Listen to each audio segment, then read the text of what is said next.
Beneran, kalian pengen tahu apa rahasia bisa lolos CPNS padahal nilai SKD kita cuma di peringkat ketiga dan yang keterima cuma 1 orang?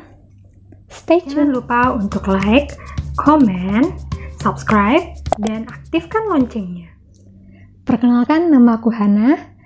Alhamdulillah tahun 2020 ini, di awal 2020 aku udah mendapatkan SK PNS aku yang 100% di Kementerian Pertanian. Tadinya aku merupakan salah satu peserta CPNS di tahun 2018 dan alhamdulillah dinyatakan lolos CPNS pada awal 2019. Dan sekarang syukur lagi alhamdulillah udah 100% menjadi PNS di Kementerian Pertanian. Oke, langsung aja aku pengen share gimana aku menghadapi tes SKB padahal nilai SKD aku hanya di peringkat ketiga. Sekedar informasi aja, bidang aku adalah bidang bioteknologi khususnya di bidang pertanian, dan pada tahun 2018 itu banyak instansi yang membuka lowongan pekerjaan khususnya dosen di bidang bioteknologi.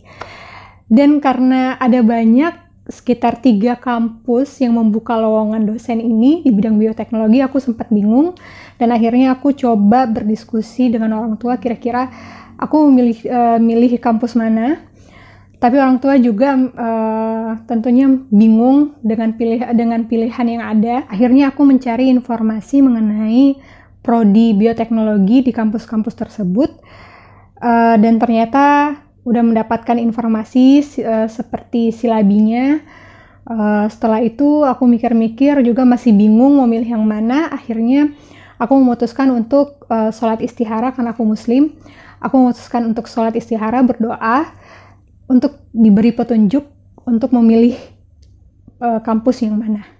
Setelah minta doa, petunjuk untuk memilih kampus yang mana, akhirnya beberapa hari kemudian aku mulai membulatkan tekad untuk memilih kampus yang mana, dan hanya satu di pikiran aku, yaitu Politeknik Pembangunan Pertanian milik Kementerian Pertanian, dan letaknya itu nggak terlalu jauh. Dan akhirnya bismillah aku langsung buka laptop, langsung milih kampus Polbank Tangoa sebagai tempat insya Allah aku berkarir pada saat itu.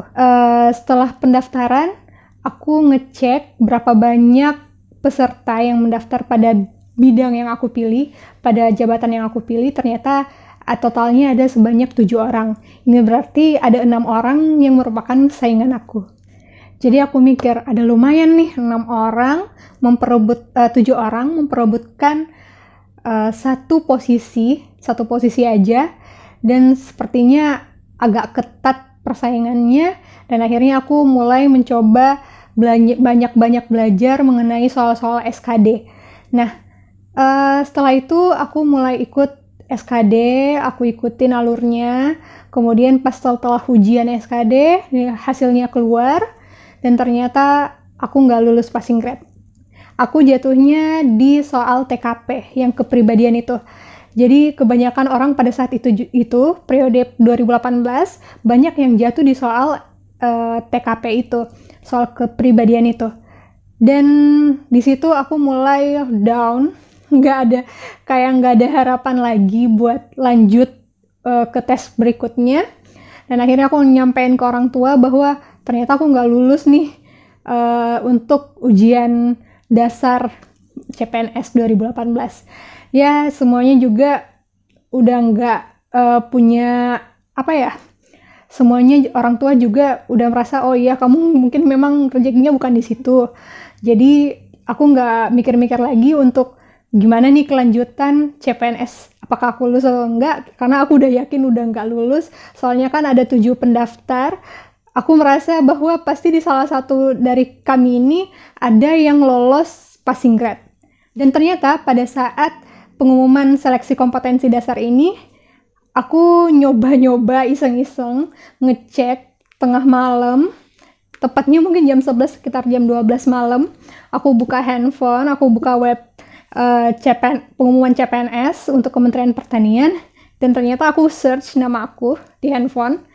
Aku dapet nama aku dan itu aku lulus dengan peringkat ketiga, karena semuanya dari 7 peserta nggak ada yang lulus sama sekali passing grade, dan itu dilakukan perankingan. dan aku di urutan ketiga. Jadi lokasi SKB pada waktu itu di kampus UI, dan keluarga aku satupun nggak ada yang bertempat tinggal sekitaran UI atau agak deket dengan kampus UI.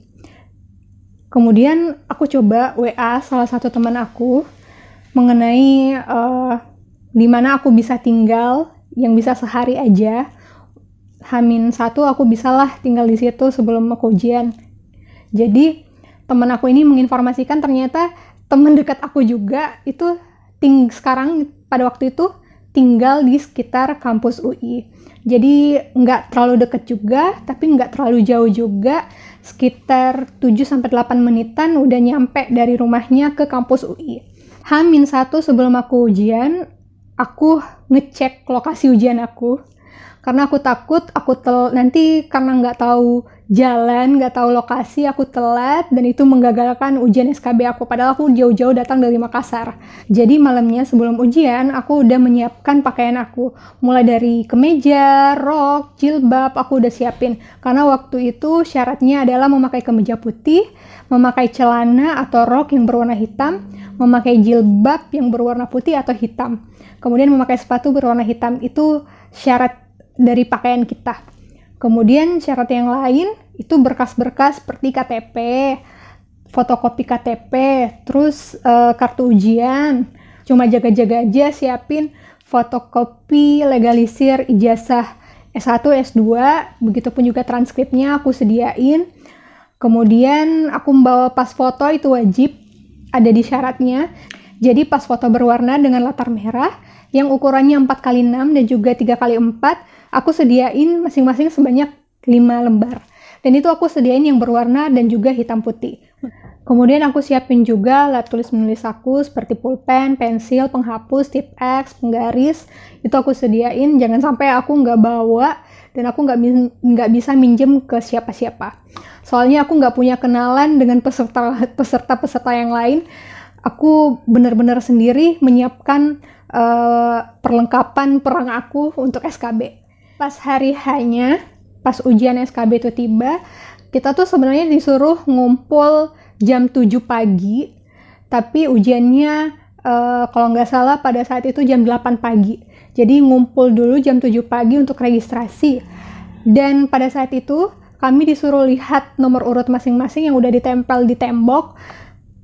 Nomor urut kita harus hafal dan langsung ke meja registrasi dengan melihat nomor urut sesuai yang di tembok tadi yang ditempel. Kemudian kita tanda tangan, ngisi absen, terus kartu ujian kita ini dicek, lalu kecek juga KTP kalau nggak salah, ngecek KTP. Setelah itu kita disuruh nyimpen tas, nyimpen alat-alat lain selain alat tulis, biar nggak ada kecurangan. Kemudian kami duduk di meja yang udah diberi nomor masing-masing. Jadi duduknya sesuai nomor urut. Oh iya, sebelum aku ngantri untuk tes SKB ini, aku sempat telepon dulu ke orang tua, nelpon ke salah satu dosen yang benar-benar support aku untuk mengikuti CPNS ini. Aku minta maaf dan minta doa restunya. Semoga ini rezeki dan dimudahkan. Kemudian aku ikut ngantri untuk registrasi. Dan setelah masuk di ruang ujian, kami semua diminta untuk berdoa dengan keyakinan masing-masing. Kemudian kami dibagikan kertas. Jadi tahap pertama ini tes psikotes, di mana psikotes ini dalam bentuk tulisan. Jadi di dalam tes psikotes ini kita disuruh gambar, kita disuruh menjawab tes koran. Itu tesnya bisa kalian lihat, bisa kalian cari googling. Itu kayak hitungan cepat. Kita dilatih gimana sih kemampuan kita dalam menghitung cepat. Kemudian kita juga ditanya mengenai kenapa kita memilih jabatan yang kita pilih di tes CPNS. Kemudian kita juga disuruh menyebutkan kelebihan dan kekurangan kita. Nah, itu contoh-contoh soal-soal dari psikotes. Itu psikotes untuk psikotes tertulis. Nah, setelah tahap pertama psikotes, aku dipanggil untuk wawancara. Jadi, ada ruangan lain di lantai atas, itu digunakan untuk wawancara. Aku naik, aku ditanya, aku bidangnya apa, aku daftarnya apa. Setelah dilihat dengan kartu ujian, aku disuruh ngambil amplop yang sesuai dengan yang berlabelkan bidang aku. Jadi bidang aku kan bioteknologi. Jadi di amplop ada amplop coklat, dilabelin bioteknologi, itu aku ambil.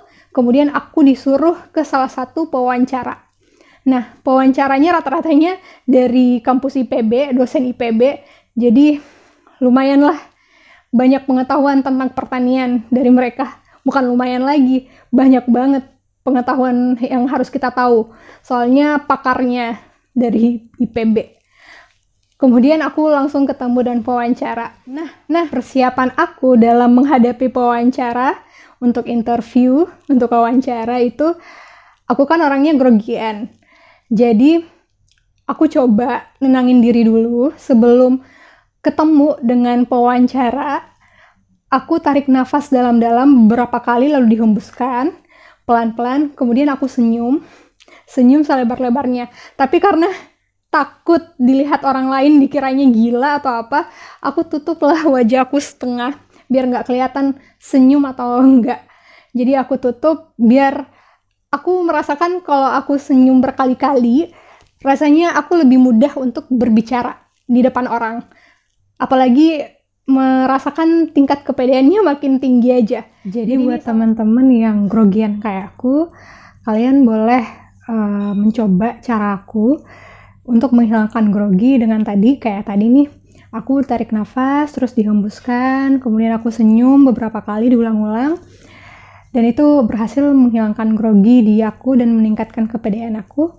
Kemudian kalau misalnya itu nggak berpengaruh ke kalian bisa cari-cari di YouTube atau di Google cara menghilangkan rasa grogi. Jadi kalian latihan dulu gimana menghilangkan rasa grogi di depan pewawancara biar kalian lancar menjawab semua pertanyaan. Jadi pas aku wawancara, aku ditanya emang seputar bidang aku aja.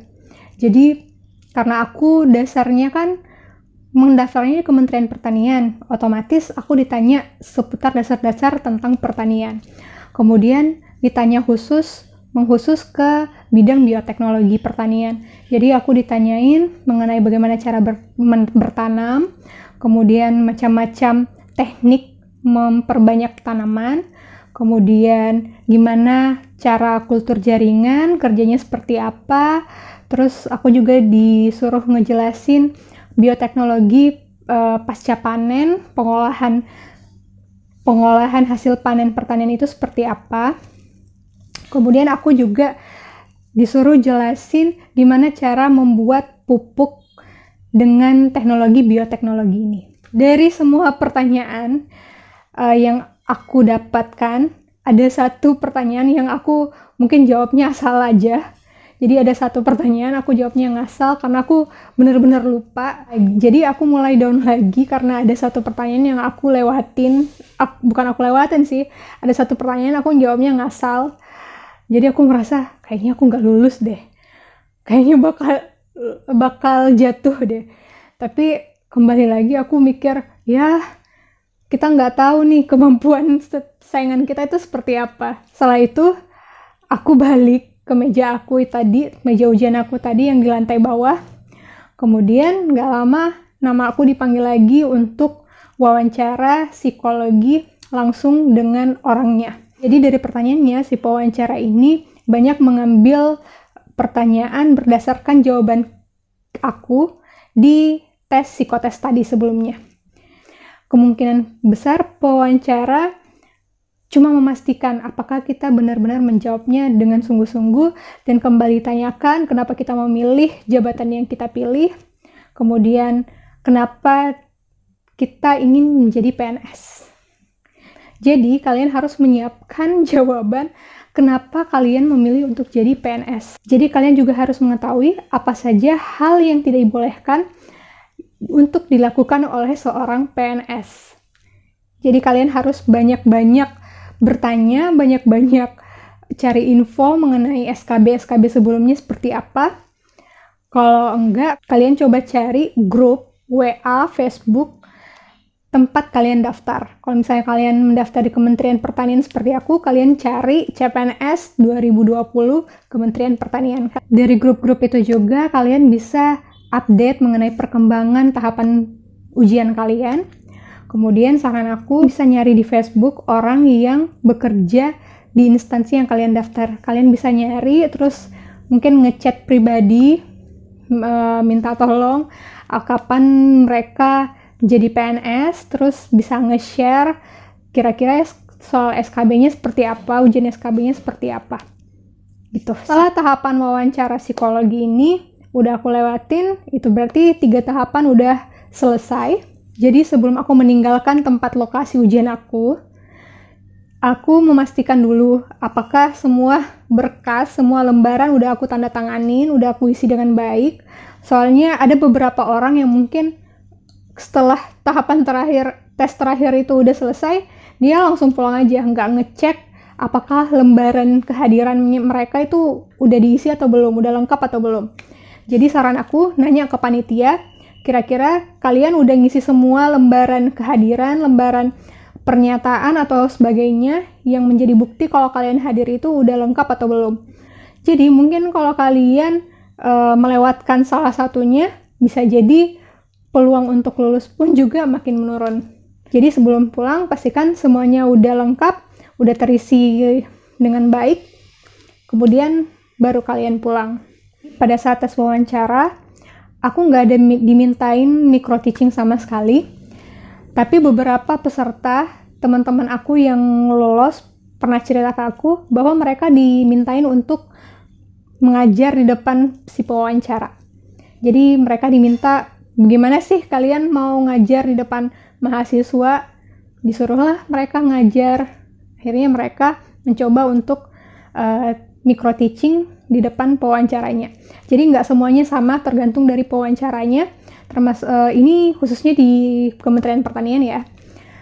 Jadi nggak semuanya micro teaching, tergantung pewawancara. Tapi bagi kalian siapkan aja.